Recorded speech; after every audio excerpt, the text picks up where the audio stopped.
New year, new you. Still the same old us with the same old cursing problem. You have been warned, content is not suitable for all listeners. Welcome, you're listening to Bewitch Banter. I'm Krista, and I believe that people are inherently shitty. And I'm Amy, and I tend to believe that people are naturally good. But ironically, I'm a super believer in the supernatural and all things spiritual. And I'm a total skeptic. We're best friends, and in this podcast, we're seeking to explore and understand each other's perspectives, with deep dives into the spooky, the spiritual, the magical, and the mystical. And some straight up spoofs. Today, we are doing Witching Hour story time around some crazy self-care. Cheers to that! Cheers!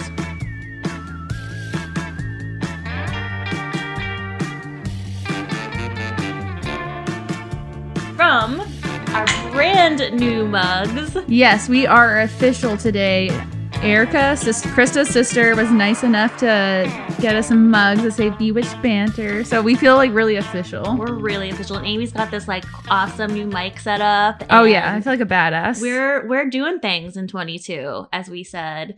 And also want to give another little shout out to a baby that was born in my family yesterday. Allie's big sis, Bree, gave birth to little Colin yesterday. Aww. And this little baby, God bless him, he was born with, I'm going to screw this up medically, but a transverse heart valve. What does that even mean? So essentially, his poor little heart is pumping blood the wrong way. What? Yeah, and so he's already in the NICU, but he's in the most, not famous, but the most renowned NICU in the country in Boston. Wow. So he's doing well, mom's doing well, babe's doing well, dad's doing well from what I understand. But I just wanted to say welcome to the world, baby Colin. I've been waiting for this. So everyone who listened to the last episode, you might recall Krista had McDonald's and she was like, not again for a month. Oh, come on. Okay, this girl texts me. She's eating Chick-fil-A, Jersey Mike's. I was like, yeah, I'll pretend to play along, but I'm not buying that you're not going to have any fast food for a whole month. You got to call me out like that? I do, because you did it on recording. I was like, you're asking for this. I'm not doing it again for a month. I'm like, okay. Well, okay, I retract that statement clearly because my actions showed that I was like, okay. New year. Yeah, definitely. You're going to be a whole new changed person. I am cooking us a very healthy HelloFresh meal for lunch today. Okay, we'll see. She might pull out some McDonald's from the oven. I really kind of want Jersey Mike's again, but I'm not doing it. I've been eating so healthy, and so Jersey Mike's is like something I dream about. Sounds so Jersey good. Mike's, 100%. Anyway, this is our first time recording together, like in person, for almost a month, and it almost didn't happen because Corey was my husband, which obviously, if you listen, you know who he is at this point, but was sick like all week, and then so I took a test, and he took a test, and we were waiting, and then I slept in this morning, and I opened my email. I was like, yes, I'm negative. We can actually hang out in person because I'm on Zoom like all day for work. So for me, I was like, the last thing I want to do is on the weekend be on Zoom. Even though it's like a fun. Yeah. It's fun. No. Well, yeah. And obviously last Sunday, we recorded our Tuesday episode where we had to be on Zoom because of me, because I was exposed to COVID with my whole family. So to Amy's point, we are here in the flesh, and it feels so good. Yes, we got our mugs. Our mugs are here. We're just doing big things besides eating Jersey Mike's and McDonald's. Speak for yourself. I'm 5 days into my diet, and I'm a better person now. Looking down at you, you highfalutin high horse.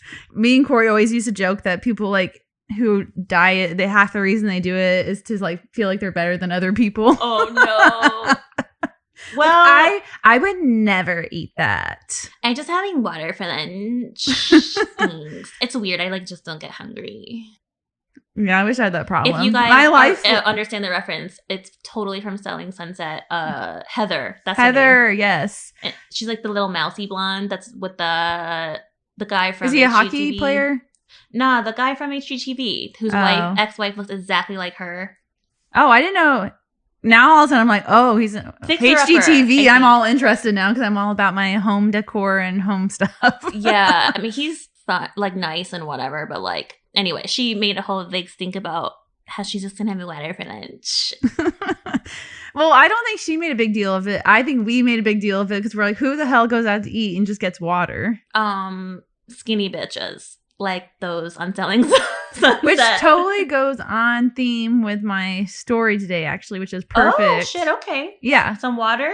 Well, not water, being extremely skinny. It's like totally in line with my story. Oh, I didn't know they did that shit back in the day. Girl, have you not seen a portrait where they're like skin and I bone? thought they were like voluptuous in Victorian Depends on the time period.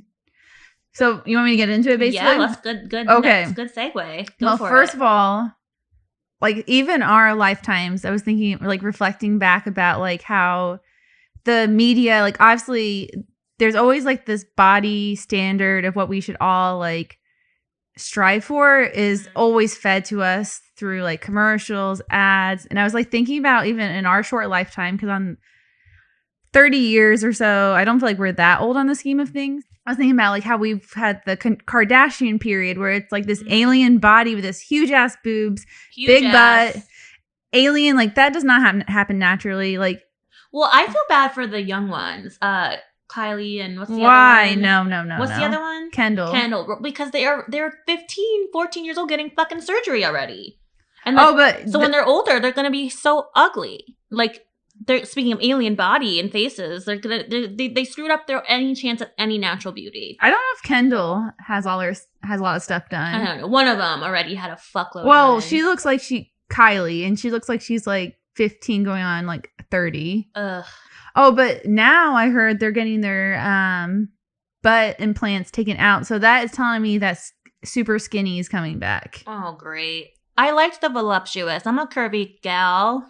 I'm into it too. I'm and then big, thick woman. So yeah. I need this. Well, I've like coming out of the womb, I had a big butt. I've always had a big butt. Like there's nothing I could do to not have a big butt. I certainly do not have a big ass, but I have big hips. I got the nice curvy baby bearing hips. Not that it's happening any mofo in time soon, but my body's prepared for it, I suppose. Yeah, and then we had like Krista Flockhart. Oh yeah, Ally McBeal, anorexic skinny. That shit was scary. Yes, and that's from the 90s. And the reason I'm bringing this up because the body type, like they had different names for each one, and that was named as heroin chick body. If you remember that. Oh, and no, I mean it makes sense, but I don't think I ever heard that. Well, it's like you're like almost disgustingly skinny to the point you're like unhealthy. Yeah, but that's what they called it. And when I looked at how they described it, because it was cool to see each body type, they said, "Is it waifish? Waifish, yeah, like waifish, extremely thin, translucent skin, and androgynous was androgynous. Thank you.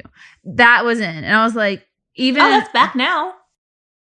I know, but it's just been like such a even like the short time period we've been alive, we've seen like different body types like revolving of what I feel like now what's in is like still being super skinny but like really fit. Like do you think so? Like super fit? No, I finally started watching Queer Eye the other night. Beautiful trans woman, actually. She's very fit, but I felt that she was still thin. Yeah. She was wearing all those crop tops, but she wasn't, I don't know, maybe it wasn't like the wayfish thin, but I thought she was average build. Okay, probably, but anyway, I wish I could rock a crop top. That's my goal for this year. Let's do it. Hot girl winner.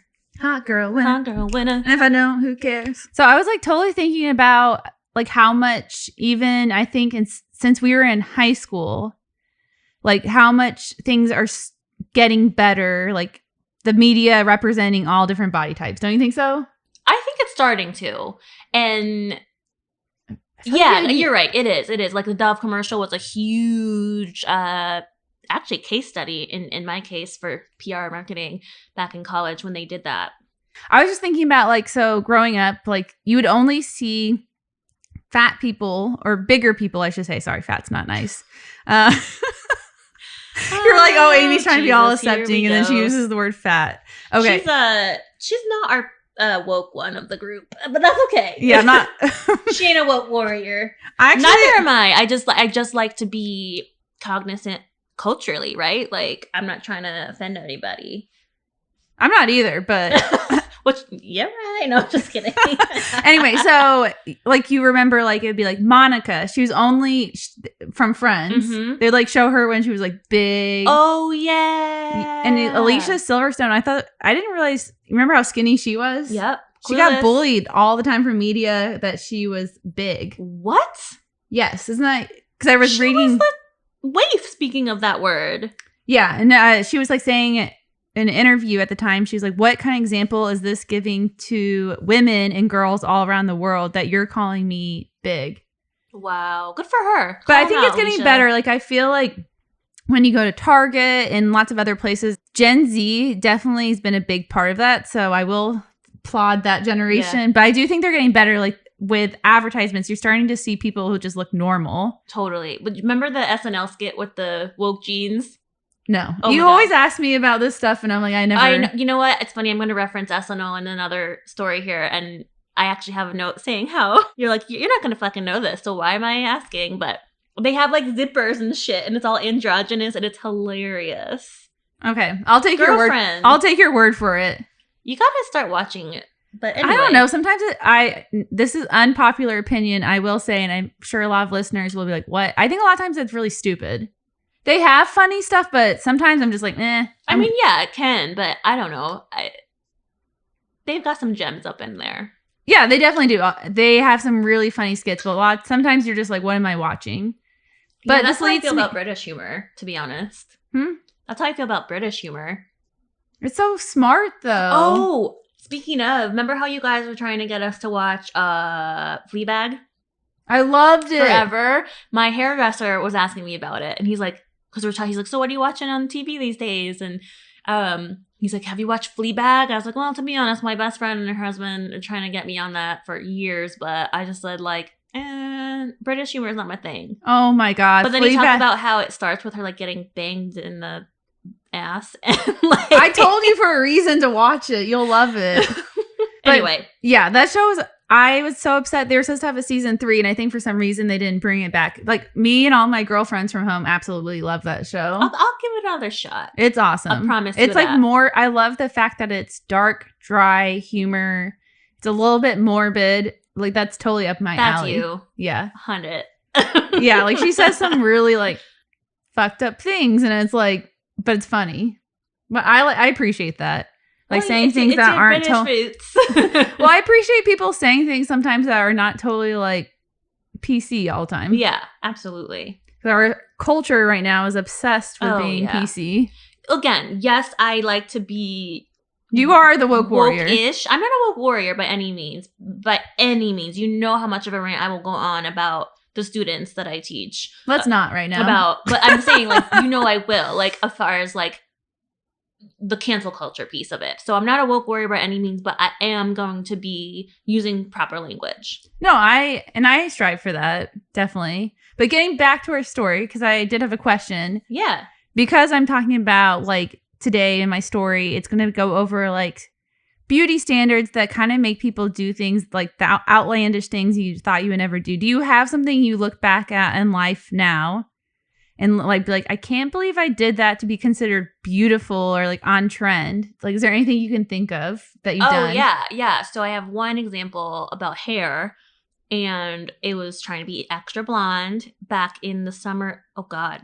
Summer of 69. No, I wasn't alive then, obviously. The fuck? It was like a sophomore year of high school. So speaking of trends, I was already pseudo anorexic at that period. So I was skinny as fuck because I was obsessively counting calories and working out. So that was one. It was a horrible, horrible time in my life. But at the same time, I was trying to be beautiful by being blonde. And one of my friends was really all about hair and like about beauty and stuff. And so I allowed her to dye my hair. And if any blondes out there know, you don't. Oh, you don't fuck do that with blonde hair by yourself if you don't know what you're doing. I did that. I had orange hair. Me too. That's the point of my story. I literally had orange hair. Orange for the entire summer. You didn't go get it fixed? No. I went and got it fixed the next week, and it was so expensive because they had to put toner all over it to get all of it to look orange, to make it so they could dye on top of it to make it look okay. Yep. So I went dark brunette because I wanted to cover up. It was that time when the zebra stripe highlights were in? Yes, that's what my friend was doing for me. She was with the chunky ass zebra thing. So not only did I have orange hair, but I had orange zebra stripes. Mine was dark brown with the bright blonde, which they did a nice job to that day standards. But now I'm like, oh my God, that's so early 2000s. Oh, it really is. I gotta look. I'll find some pics, but that would be mine that I could think of. Mine is because obviously I thought about it. It's tanning beds. I can't believe. Oh yeah. I can't believe I went. Same friend. Her cousin owned a tanning salon, and we used to go for free all the time. I actually part of the reason I did it was it helped clear my acne. So, and I'll never forget. I had a roommate my first year of college. She worked at a tanning salon, not at college, but beforehand. And I went and my skin was like burned. And somehow, I don't know how, I'm smart, but she convinced me that I should go back. So I went back. And that night I was laying in bed and all my skin was like tingling as I was falling asleep because I was so burned. Ouch. And I was like, I can't believe I used to go, because now I would never go to a tanning bed. Ugh. One thing I do love, though, is a spray tan. It makes you feel fabulous. Fuck yeah, I've never done that. It makes you feel like you lose like 10 pounds instantly. Okay, it's sign great. me up. I'm there. But like, yeah, no, we did that all the time. And I'll never forget getting off that trend because I saw this expose essentially on, they did like I don't know, some beauty magazine did an expose on the impacts of tanning. And this beautiful 12-year-old model. And they did her face normally as the photography. And then they did like, I think it was like a UV photo. And her whole face was spotted with sunspots. Oh, I'm screwed. And that's when I stopped going to tanning beds. Yeah. We're screwed because we live in Arizona. Like, oh, look. I got the wrinkles here already. Well, you can't escape the sun here. Like, what is it? 300 days of sunshine? Mm-hmm. I do put sunscreen on my face every day. But still, I feel like we're screwed. Oh, we are. Like, there's this video that was trending around and I loved it. It was like talking about millennials and it's like, you can't really hurt my feelings because I grew up wearing those low-rise jeans. Oh my God. Remember those that things? Trend. Holy shit. Those better not come back. No. And my body type needs high-rise. Suck it all in. So, yes, I do. Very much. Oh my God. And then your ass would always be hanging out with the thong. Oh, that's why my family called me Butt Crack Bob growing up. Because my butt crack was always hanging out. And then my other friend in high school was convinced that me and her had high butt crack. She's like, I think our butt cracks go a little bit higher than everyone else's. And that's why it sticks out all the time. No, it was another friend. Really? But I feel like Jen would say something like that. I was like, I don't really know if that, like, people have higher or lower butt cracks, but I'll take it. I mean, I know you come to this podcast to hear really intelligent thoughts here. About high butt cracks and... Yeah. But I'm going to get into it, okay? Yeah. So Victorian era, right? Yes. So during the Victorian times, you were considered to be in vogue or on trend if you were a woman to appear to look like you had tuberculosis. Ew. So, I mean, but think about this. We have the 90s where you want to look like a heroin chick. True. Ew, to that too. Well, so TB, what do you look like? Do you just look like... Well, I'll get into it. Okay. It's probably most of my story. Okay. Sweet. Good question. Yeah, so during the Victorian times, tuberculosis or TB was often referred to the following. They called it the White Plague, consumption. And the reason they called it consumption is because it was called a consumption body type, right? And interesting. And it's because almost as the disease was consuming and eating the body away. Okay. But that's the type of body type everyone wanted. Well, again, not far from our 90s standards. And they refer to it as, which I'm going to totally mess this up, but I think I would say phthisis, scrofula, and hectic fever, and graveyard cough. Ew. And tuberculosis was most rampant for over 100 years, starting in 1750. And it killed over 25% of the population in Europe. And its biggest target was young people. Okay. And they estimate that TB has killed over 1.4 million people. Oh my gosh. Wow. Is that just in Europe or worldwide? I need to check that because I thought it was over time. But you have to remember the population was a lot less then. That's true. So it's probably that's a lot of people. Yeah. To quote unquote consume. And I know if we talked about this at length, we've had like conversations like, when is COVID going away? Oh, fucking COVID. And I remember the time when I remember vividly having a conversation. I was like, if this lasts 3 months, I will never last at home. like a year later, Yep. still at home. But Well, I just remember us, and then we talked about this too, just slacking frantically, like freaking out before anyone really knew what was going on. yeah, that And was we were a like, scary oh my God. That was a scary time. But I thought this was really fascinating. So they found skeletal deformities that typically would be caused by TB in Egyptian mummies. So Whoa, so that's just been around. Yes, and that dates back to 2400 BC. So Damn. it's been around a long time. So when we're asking how long COVID's going to be around, Oh God. not to make everyone Like depressed. roaches forever. God damn it. Tuberculosis really didn't peak till the 19th and 20th century. Okay. So during the Victorian era. And this was mostly due to poor sanitation and Okay, that's what I was overcrowding wondering. in industrialized countries. Got it. So it was more in the developed countries. And for this reason, several members of the urban working class were like targets of the disease. Mhm. And TB was basically described as the ideal disease during the Victorian period. So during this time, Huh. it was seen as the disease of like the smart, the rich, and the respectable. So it's I'm really, sorry. What disease has ever considered that? You know? it's very romanticized. Interesting. Yes. And they believed that it was something people were born with. So it's not something, at this point, they didn't have germ theory. And they Right. didn't know at the time it was being passed from like person to person, like we Okay. know with COVID. And they believed like, they had insane theories because they also didn't have science back then to back things up. But they Mhm. believed like if you dance too much, or if you had like too much mental exertion, it would bring the disease forward. And then yeah, it's for the smart people? That doesn't make sense. well, the reason they think this is because a lot of famous poets and Okay. people who are considered geniuses actually passed away from the disease. Okay. All right. So this is kind of where it starts to build this trend. They're like, oh, this really amazing poet is getting this disease. Like, oh, you must be smart if you have this. okay. I'm And they following. also thought it could come from bad air. So there's a lot of different, obviously like COVID, lots of rumors flying Sure. around. Where does this come from?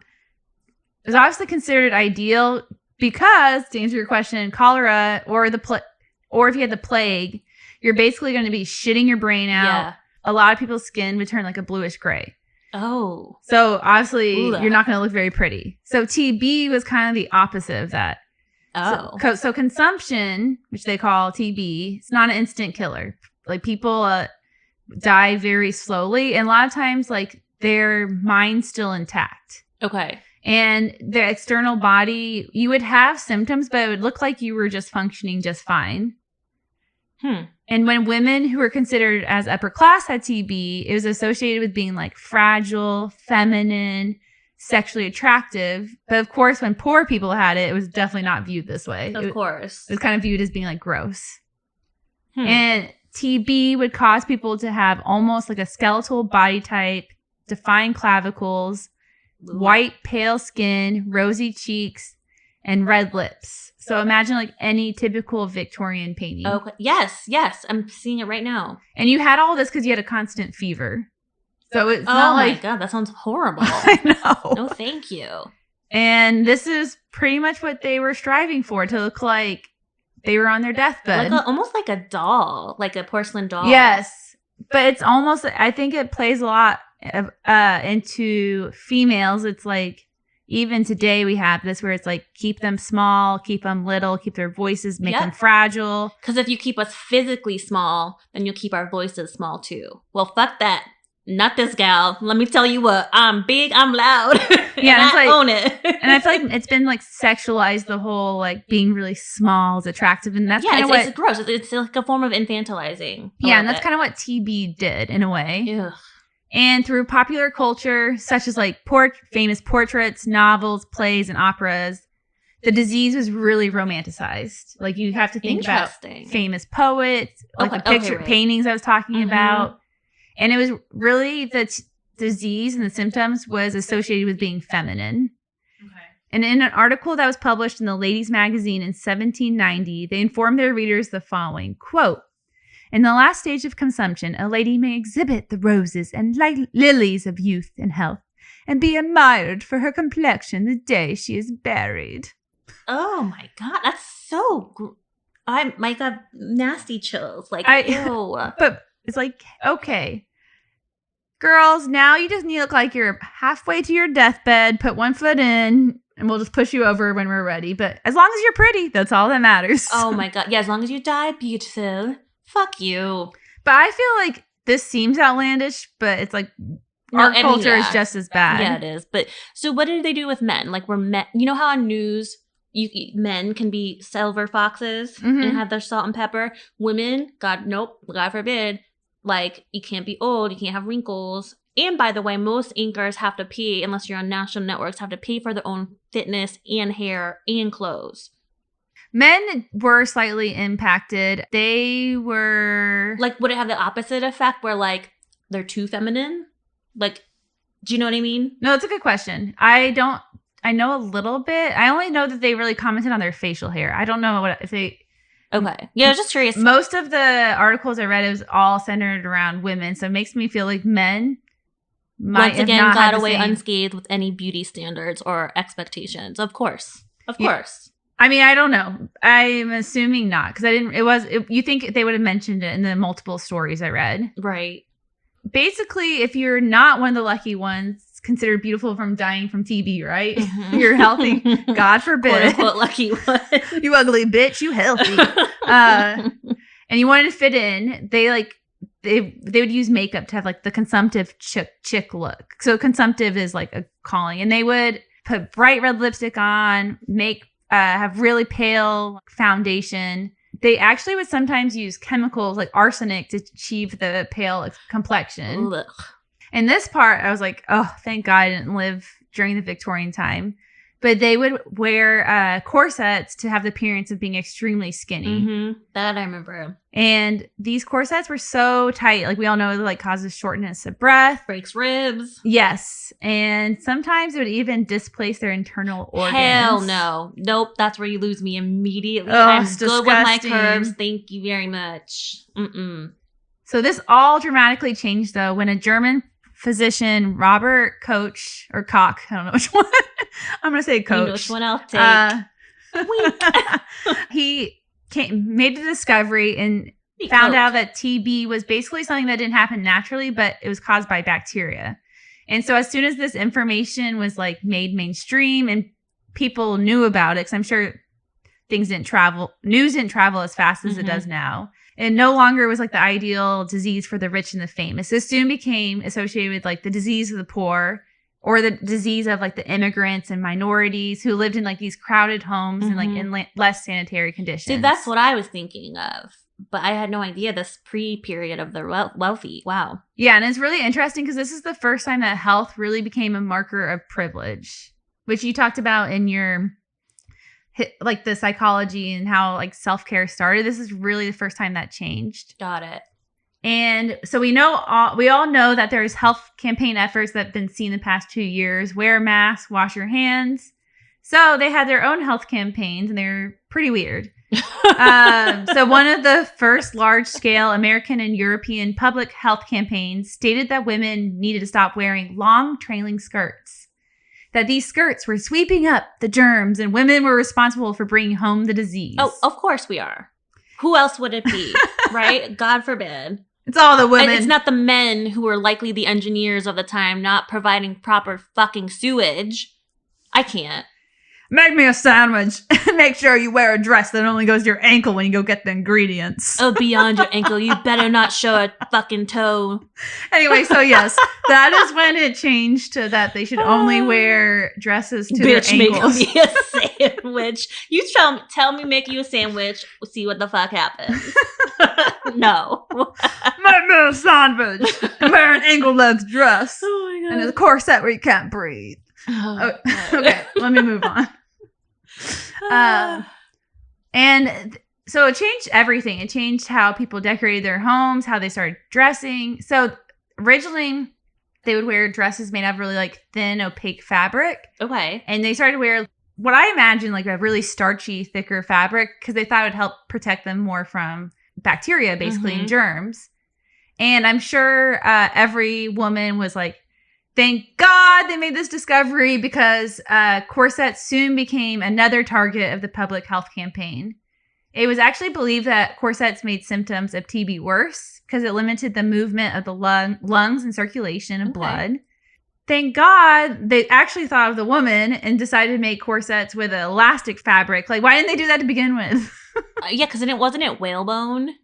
It might have been. I think that's what I remember from history class. But it basically only took people dying for women to be allowed to feel more comfortable. Heaven forbid. God forbid.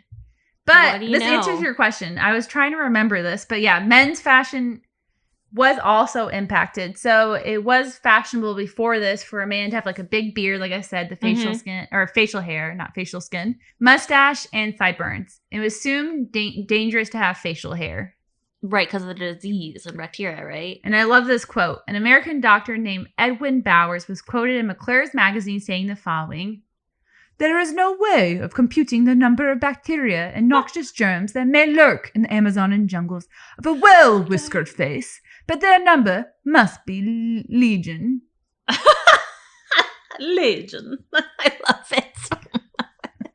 I was like, damn, to read magazines back then. But it even changed, like I said, interior, like how people decorate their homes. So before this, like we can all imagine the long, like ornate curtains, the overstuffed chairs, carpet everywhere. Quickly, like the upper class was like, okay, this is like a breeding zone, or that's what they thought at least. So they kind of could be. Yeah, so they soon replaced a lot of the carpets, got rid of the draperies, and like had hardwood floors. Beautiful. Back in trend. Yeah, more my style. But that is a wrap on tuberculosis being the pinnacle of what a woman or maybe a man look like. And basically it's just a reminder, fuck beauty and health standards, because they are totally messed up. Yeah, and we'll get into this in mind, but beauty comes from within, as we know, as cheesy as that is, because we've all been sold this bullshit idea of external beauty matching, supposedly having to match your insides.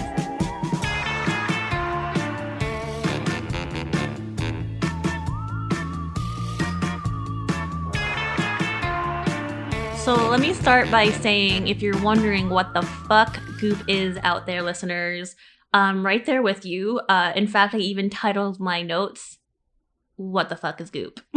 So, I know Goop personally. I was going to say, sounds like Amy knows. Well, she has a documentary about Goop, and to be honest, I loved it. Uh-oh. I know.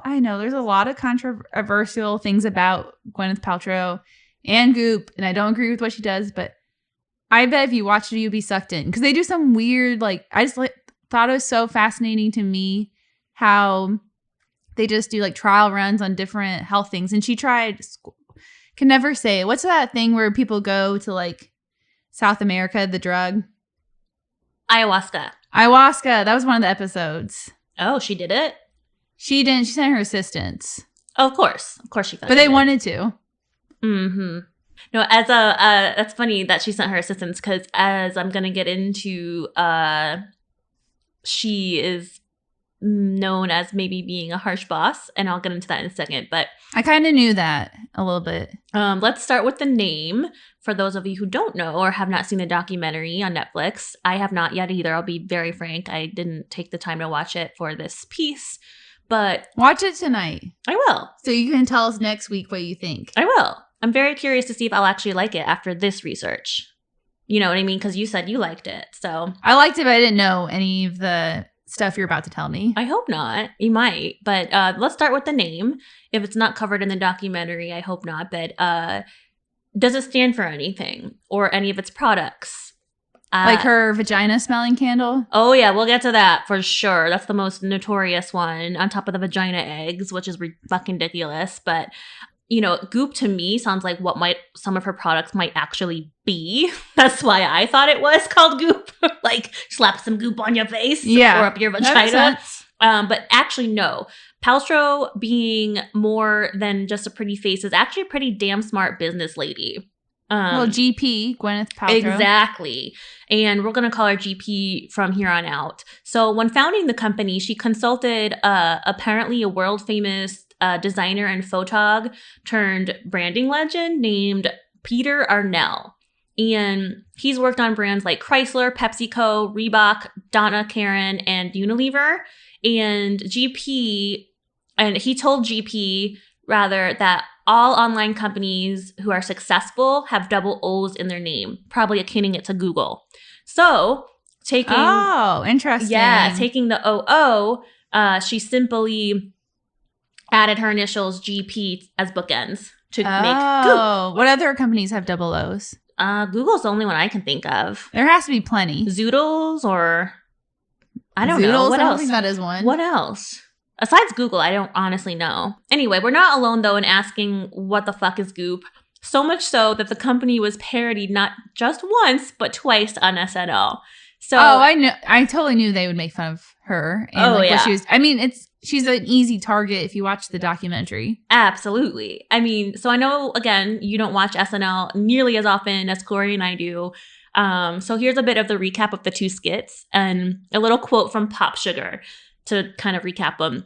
If you don't understand half the Goop products you read about, don't worry. Neither does Gwyneth Paltrow. Well, at least not was the case when she played Goop manager Pfeiffer James for a hilarious SNL Weekend Update sketch on March 9th. So the first skit aired on season 44 in October in 2018. And Heidi Gardner, who's a blonde, well, one of the many, but she plays the Goop staffer, Baskin Jones. And she's on with Michael Shea to do Goop skincare promo. And Shea jokes with her. She's like, oh, well, are you nervous? Gwyneth's watching. And she goes on to try to talk about how the products are cruelty-free because they don't test products on animals, but they test them on staff. And then all of a sudden he keeps like jabbing her and she's like, Gwyneth's watching. And then she like loses her words and gets super nervous and like totally panics. And then Michael Shea is like, is Gwyneth a hard person to work for? And she goes, no, but she's shaking her head yes. Yeah. So anyway, it was really, really funny. And then later in that season, Gwyneth comes on again, or excuse me, Heidi Gardner comes on again as Baskin Jones. And then there's the surprise cameo by Gwyneth herself, who plays Pfeiffer, which is supposedly this staff member's supervisor. And speaking of ashwagandha, or no, that was ayahuasca. They talk about ashwagandha and they couldn't even like describe what it was.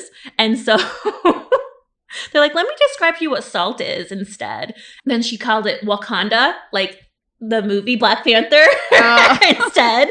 Anyway, it was really fucking funny. And they were like, Gwyneth doesn't believe in firing. She believes in conscious unemploying.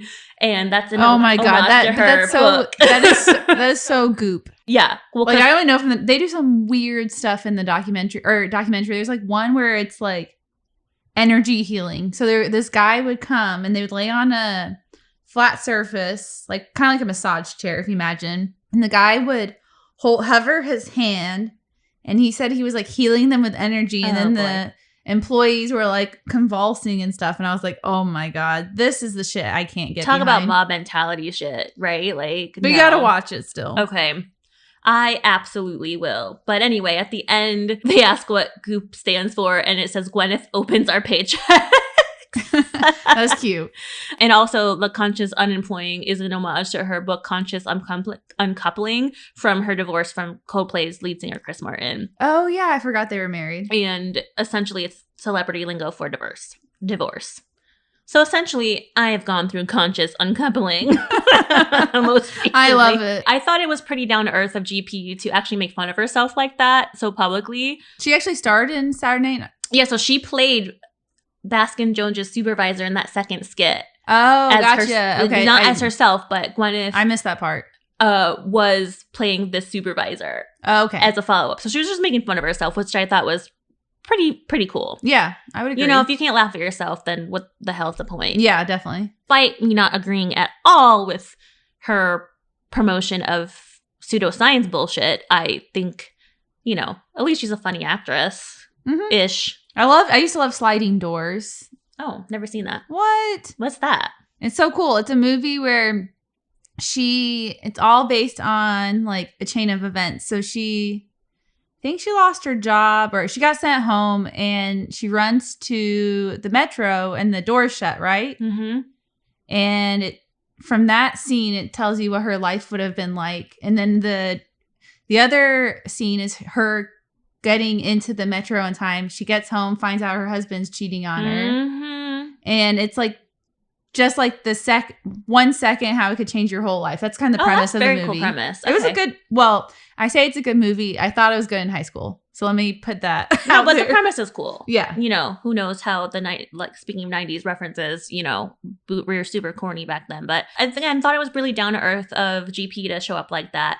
Her website for Goop, by the way, is beautifully designed, and it's broken up into a few categories. So read, cook, shop, travel, and listen, because she also has a podcast. Okay. Not surprised. Podcast. Everyone has a podcast now. But in regard to, exactly, look at us, fucking A. I was so mad when my parents were like, I mean, obviously they're very supportive of us, but they were like, everyone and their brother has a podcast now. And I'm like, yep, I know. Thank you. Thank you. We joined the club. In regards to reading and cooking on Goop's site, I had absolutely no idea that Goop started out of GP's home as a newsletter. Oh, I'm not surprised, really. And this was in 2008. So Goop, it did have humble and playful origins as a nutritional health newsletter. It began to then continue to expand into health and wellness through food and cooking, and even brought readers so close to GP's life through her travels. So she then embedded travel in there, which is really cool because of her amazing life as a celebrity. She gets to do pretty rad shit, right? Oh, I'm sure.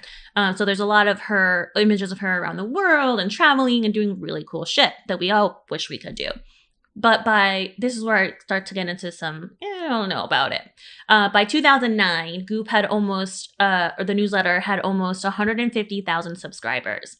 And that's where we enter the shop part and commercialization. Geez, that's where we enter the shop and the commercialization that I kind of spoke about on Tuesday in this whole wellness sphere. Again, in 2009, Goop dove headfirst into e-commerce wellness worldwide with branded vitamins, fashion, and housewares to start. And again, at first, this was relatively on par for celebrity influencers, right? We all know celebrities have a brand or perfume. They all have their own clothing perfume. line, what the fuck have you. They've got something, right? What would you call your perfume line? The Womanizer? Oh, great idea. I have yet to pick that up. Wink, wink. But no, I don't know. Let me think about that one. I'll think about it while you're talking. Okay. So in 2014, Goop dove headfirst into e-commerce, wellness, again, influencers type vibe. First, relatively on par. Like I said, they just celebrities slap their name on everyday items, right? Like Martha Stewart and Target and what's her name? Joanna Gaines in Target, I think. It also seemed genuine in its origins, claiming to, quote, empower women. Read again here, mostly white women, white wealthy women. Well, yeah, I think her vagina smelling candle is like $40 or $30. Oh, yeah, we'll get to those prices here in a hot second. It claimed to, quote, empower women to take control of their well-being, mind, body, and spirit, end quote. And at this time, Goop, as a blog and newsletter, had already garnered that really strong following. So among these women who read and followed the cooking, the travel, the fashion recommendations, they were loyal, rabid GP followers, and they really wanted to experience that quote-unquote perfect GP lifestyle. And again, seemingly harmless branding at first. And it's dubbed on the website as a modern lifestyle brand till this day. And that has brought us revolutionary products, which we're going to get into. What could be so wrong with household products, you ask? Well, here are some of the wild out there products that really, really prey on women seeking solutions for their own health. Some others besides the Vagina-Scented candle to note are the Psychic Vampire Repellent Spray. Oh, I read about this. Yes. Yeah, for $27. The Glacé Rose Quartz bottle, $80. So you're telling me she needs to sponsor our podcast? Yeah. No. Because I did a vampire episode. Nah, man. Totally on theme. I cannot with the pseudoscience part of it, but no, I'm just kidding. You know what I mean? But it sounds on theme for us. Oh, absolutely. The bottle with the piece of quartz, rather, it looks like a big dick in the middle of your water bottle, frankly. Or like a... What is it? Water bottle with quartz? Like a big crystal of quartz. So, think of like crystals. Is that healthy? To have your water soaking in that? We'll get into it. The Goop Jade Vaginal Egg for $66. Yes. $66. $66. Can you just put a rock putting up a piece there? of jade in your cooch? Can you just put like a polished rock? I mean, you could. I wouldn't recommend it. I mean, I'm not going to, but I'm just saying for 60, I will not endorse that shit. Save yourself $1 or $2. And of course, the Vagina-Scented candle. So while these medical and so you could just stick a rock up there. Ames. Well, make it polished. I would hope so. Yeah. Oof, ouch. But yeah, the egg looks in the photo. I'll put that on our pics. How big of an egg are we talking? Like a normal size egg? Right up your cooch. Oh. Mm-hmm. Interesting. Supposed to help with hormone imbalances, your menstrual cycle. Oh my God, come on. Yep, those were the claims. No which way. is such bullshit. And while those in the medical and scientific community know, just like we do, that this is all bullshit at best, and at worst, it's pseudoscience, as I said. Goop's whack-ass products are ranking it in for GP. And in the 2019, despite it being pseudoscience, in 2019, the company is estimated to have hit $225 million in revenue. Just a few years after raising enough venture capital money to go even bigger than it was. I wonder how many people bought those jade eggs. I know. I really would love that. But it's a private company. So actually, we don't even know like what its actual valuation is because they're not liable to publicly share that information. Share, exactly. If you have a jade egg, message me. Yeah, right. DM me. And did it work? Don't DM me pictures. Oh my God, I'll never forget. This is a what do you call it? Not a shout out. Well, I joined Twitter, and some reason, I don't know what it had to do with my profile, but all of a sudden I had people sending me pictures of their buttholes. I'm like, what the hell? I didn't want to open my Twitter anymore. What?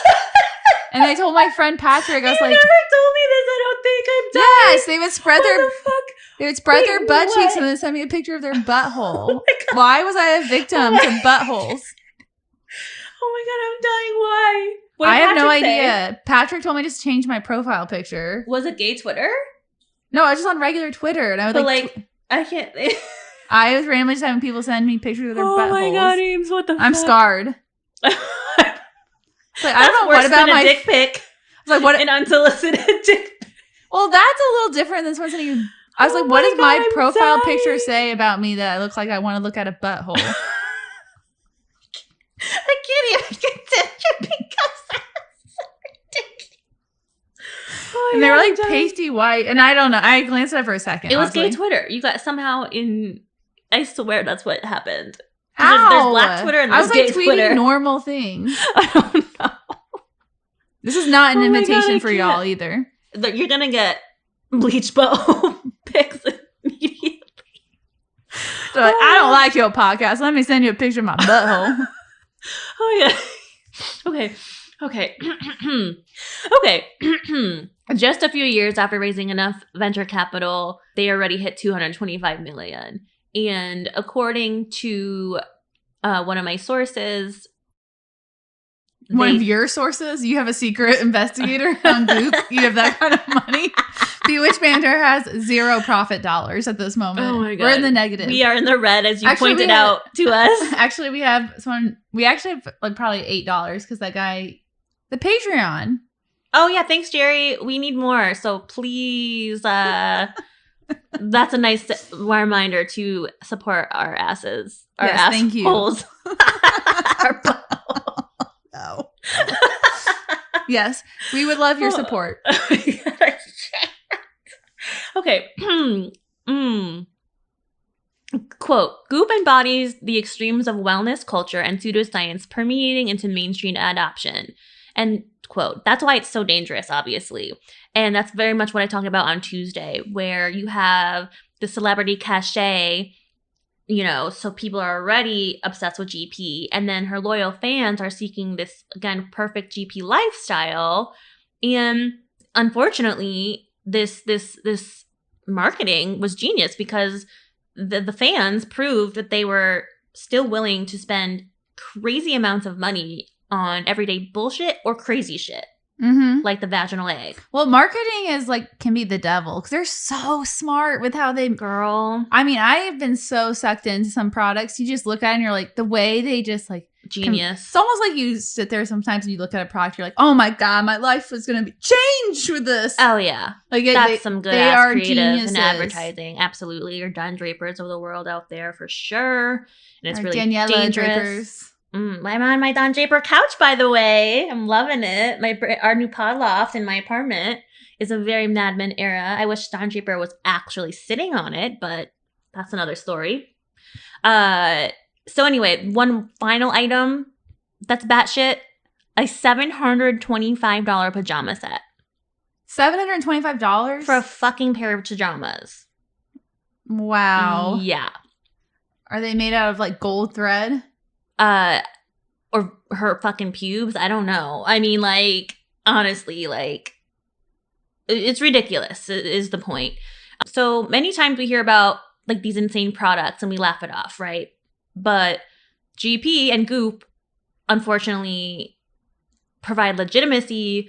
And again, this is so hazardous because all their claims actively propel like this pseudoscience that these products actually work, and they're now flooded into the mainstream of all these white rich women wanting to cure whatever the fuck ailment they have. Well, she's had a lot of lawsuits, right? Yes, I'm going to get into a couple of them. I know she's had some lawsuits. Yes, and that controversy is rampant. So aside from exploiting women's concerns and curiosity about their health and well-being, with the outrageous prices, to me, like the real sticker shock is within Goop's claims that it can, quote, heal whatever ailments the customer is seeking.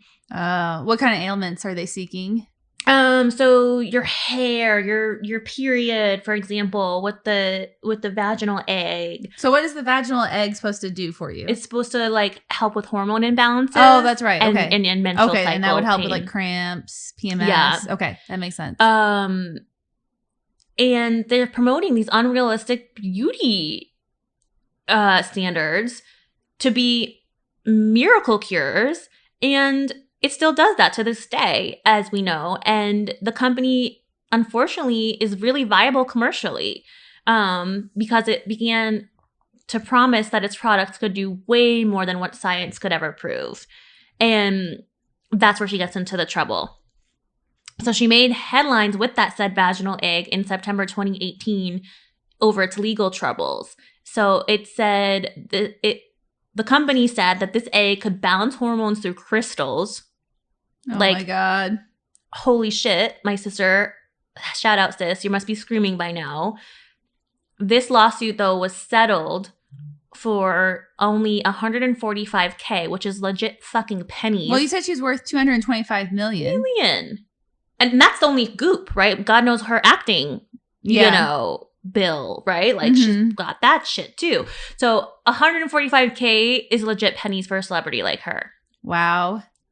Yeah, that's like nothing. And it's kind of like when they penalized like Chase Bank. I forgot what they did, but like I remember it's just a drop, is it a drop in the bucket?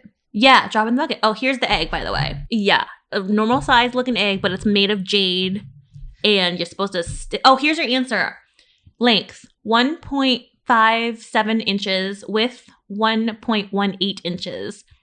Well, eggs are pre-drilled for string and add-on. We recommend using unwaxed dental floss. Oh my God, no. Yeah. Ugh, that's what the product says. That gives me the heebie-jeebies, honestly. It's like, what the fuck? Well, have you heard about how people have used jade for teething for kids? No. They put jade as a necklace, and somehow it's supposed to help with teething, but actually what's happened is it became a choking hazard, and I think it strangled and killed some kids. Oh my God, that's really sad. Yeah, so all you hippy-dippy people into your crystals, you need to calm down. I mean, listen, I got my insides going right now, but like, I'm not going to put a crystal on my baby. You're not going to put a crystal up your vajayjay? Or on my... hell no. No. Okay, I'm good you have some limits. I've got some hard lines, I really do, even though I love metaphysical shit, but...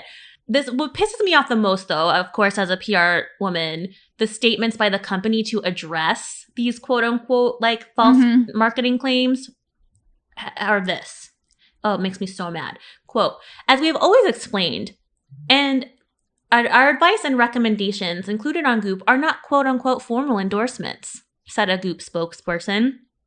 Doubling down on that bullshit-ass statement is Paltrow herself, having said, Goop's recommendations of product listings and information about fringe health services such as the vaginal steaming, oh my god, fucking vaginal steaming, are free and always have been, end quote. So I'm not sure why the fuck GP thought like saying that these free advice, quote unquote, is supposed to make anyone feel better, because it's bullshit anyway. So like, why does it matter that it's free or not? It's incorrect, inaccurate health information. If she's gonna have that argument, you could look at people who's anti-vax people. I know their consequences are way more severe, but there needs to be liability for people who are speaking to the press. Like, you need to speak the truth. 100% as a ethical strategic communicator and public relations professional, that's exactly what I would have advised her. But like, now you're just making shit up, and you're making not only yourself look bad, but the company. Mm-hmm. And that shit pisses me off. Be ethical. But no, of course, she's in it for the money. So other issues with its nutty ass products that have gone public were these NASA stickers. The company had began selling a set of, quote, healing stickers that said they were made of materials originally developed for NASA. Unfortunately, they're actually just mylar, which is a common polyester that the manufacturer called Body Vibes claims is programmed with frequencies derived from Gregorian monks' chants. Okay, so they're saying that these NASA stickers had this crazy ass healing property from these monks. Okay, and that's what they claimed. Come on. So they got in trouble for that, and they had to take that down, obviously, because that was bullshit. And the last little legal thing I'm going to get into is the infamous Vagina-Scented candle. She was sued over that because she was sued for that? Allegedly, one of them exploded. Exploded? The JJ smell all over your house? Oh, God. I don't want your JJ candle no more. I ain't no scrub. I don't want that JJ candle. I don't want that shit no more. Mm-mm. Okay. Anyway, so that was one of her other legal. Explode? How would it explode? Who knows what the hell? Can you imagine if you lit a candle and it just exploded? And that it smelled like dirty puss? I don't think it smells like that. I think she... Like, her head is so far up her ass that she thinks she has, like, a nice smelling vajayjay. And so she probably made a far up her own puss. And she made a scent, and it probably smells like apples and lilacs. And no, it doesn't smell like that down there, GP. Oh, my gosh. Well, to your earlier point, you would think that this bad press would make the company suffer or redirect its fucking messaging. No. Instead, they got their own goddamn Netflix series that you've watched called Goop I got Labs. sucked in. Oops. Sorry. My bad. And it got just 30% reviews on Rotten Tomatoes. Oh. Well, I must have terrible taste because I enjoyed it. I like my occasional reality show. What can I say? Well, listen, you did put me on to Selling Sunset. I'll give you credit for that. And you're going to watch this now. You got to. I have to. They have they have a new one that just came out. And I knew there was a lot of controversy about the fact that Netflix signed another deal with her. But it's about like, I guess it has to do with like couples and their sexual relationship. I wanted to watch it one night and Corey was like, hell no, we're not watching this. I was like, it sounds interesting. I'd watch that with you. So again, not only do they have this bullshit Goop Labs Netflix series, apparently now they're having another one that you mentioned about couples and their sex lives, which actually sounds kind of fucking interesting, not gonna lie. But she also has a podcast. And of course, she launched the very first episode with Oprah. So you know that she's gonna get downloads. Oh, Oprah was on it? Her very first guest. And so it's called the Goop Podcast. And on the website, it claims already having 30 million downloads. Damn. Goals. So this bitch is like really raking it in with this brand. And she did try to distance herself a little bit from Goop. She's no longer the CEO. She's not? Mm-mm. Oh, I thought that was like the whole thing, is that it's her thing. Well, it's because she started it, right? And her name is such a celebrity powerhouse that she's always going to be associated with it no matter what. Yeah. But that shit didn't work for her. So as we know, she's still associated with this shit. Here's what's even scarier for me, though, is for women who are into wellness. Because the messaging, as we were discussing, is so fucking good. Okay, this is what it says on its website, what it promises us. Mm-hmm. Quote, "We take a curious, open-minded, and service-centric approach to the work we do. We ask questions about all of it. We believe that people can take what serves them and leave what doesn't. We recommend what we love and what we think is worthy of your time and wallet. We value your trust above all things." End quote. So, not knowing any of the history and the pseudoscience, that sounds pretty fucking good, right? Yeah. Like, I'd sign up for that. Mm-hmm. It sounds empowering. As we know, though, it's so hypocritical. And, one example I have is recently listening to the Quit Like a Woman book on Audible. She references, there was like a big, like... We talked about this in the last episode, that she had an event and it was sponsored by vodka. Mm-hmm. Yeah, exactly. So it's like, okay, well, alcohol is omnipresent as we know in our society, but like for a company that's supposed to be a wellness brand being sponsored by a vodka, not a good look either. So I have a confession. So when I watched Goop, I kind of wanted to work there.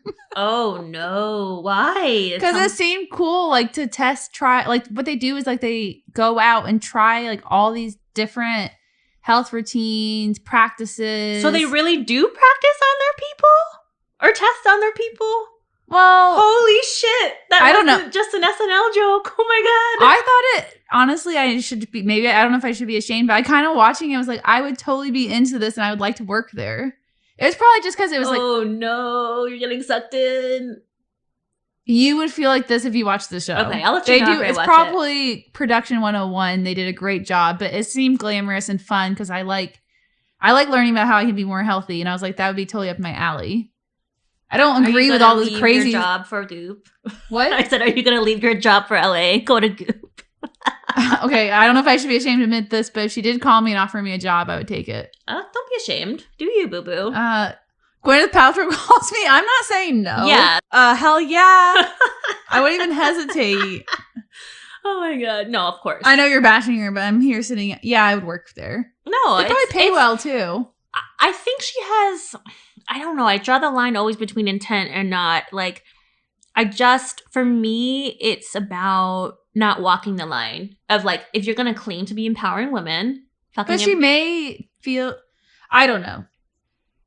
I also wouldn't want to do something corrupt, but maybe I could be there and be like, hey, Gwyneth, that jade egg is bullshit. Oh, yeah, because she's going to listen to you, right? Yeah.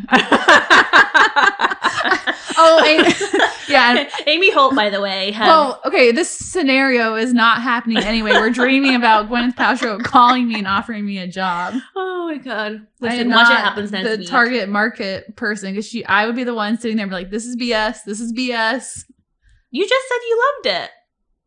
I don't like the idea of jade egg, but there is other things in our business I thought was interesting. So they would go and like try to figure out like, oh, is this Reiki? Does it do anything? Does it make you feel better? What's that drug I can never say? Ayahuasca. Does it really heal your childhood traumas? I find that stuff interesting. Oh, yeah, absolutely. Like alternative ways of caring about yourself.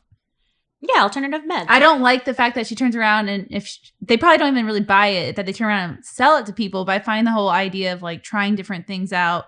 I mean, I'll try different workouts, all sorts of stuff. I like trying new things. That's why I thought it was interesting. Yeah, no, I hear that part of it. And like, again, that part of the intent I think is good.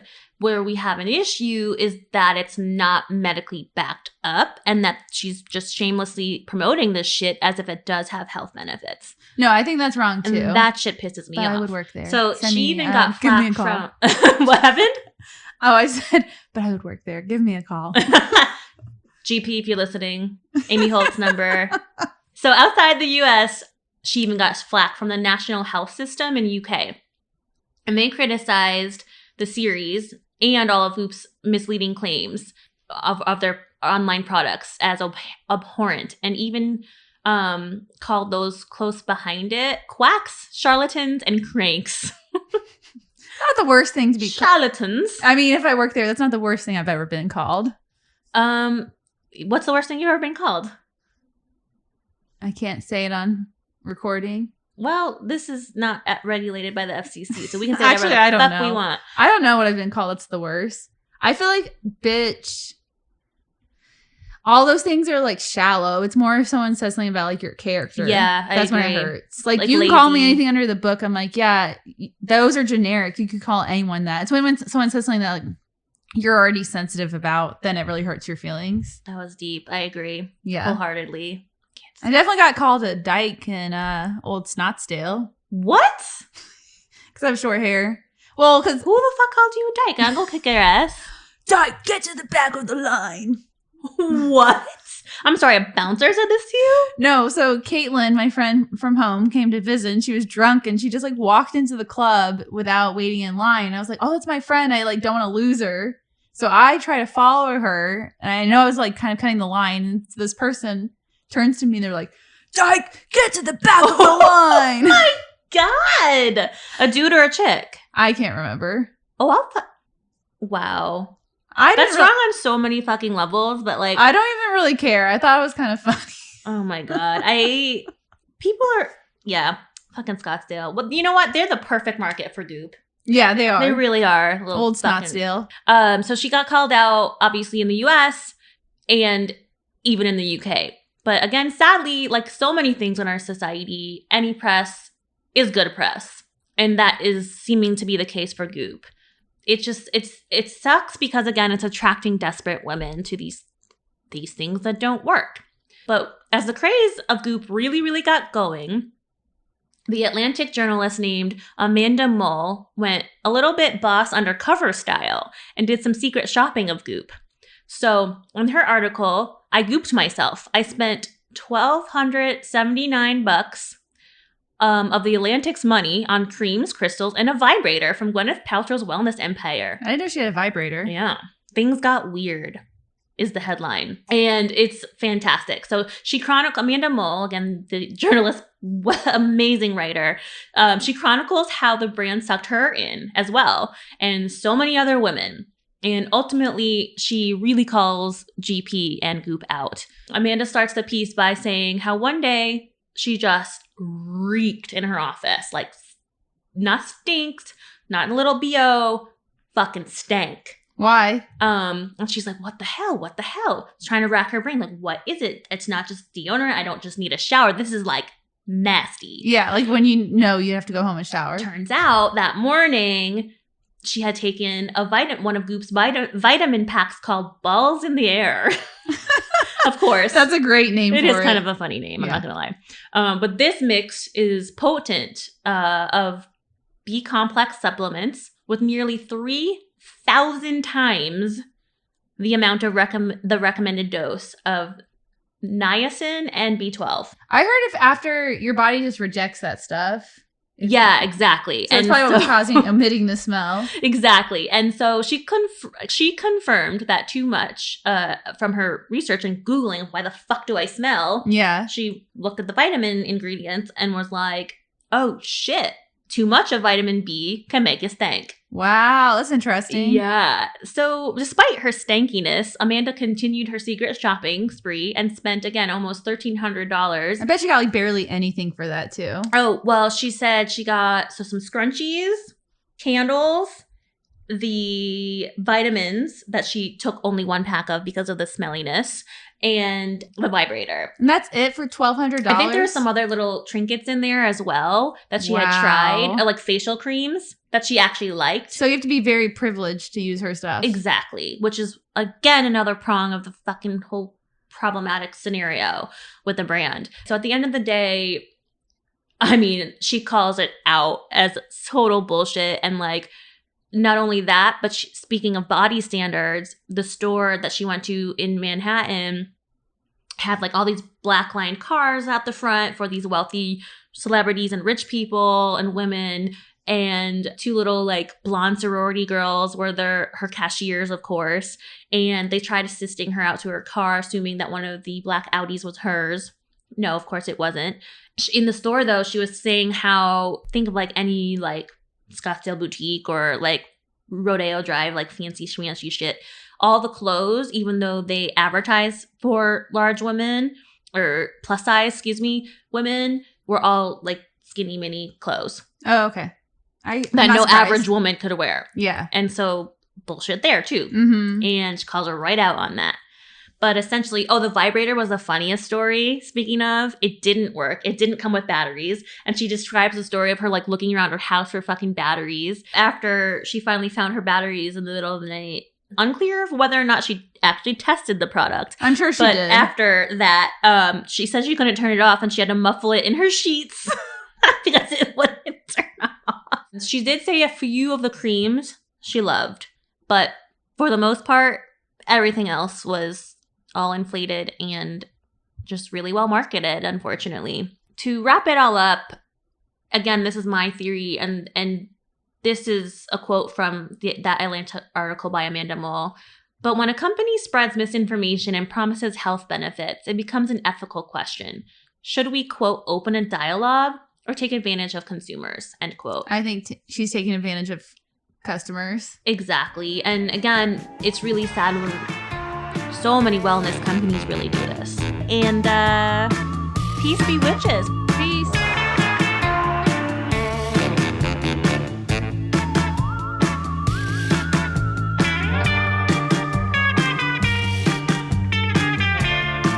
Music, Phantom Fun by Jonathan Boyle from PremiumBeat.com.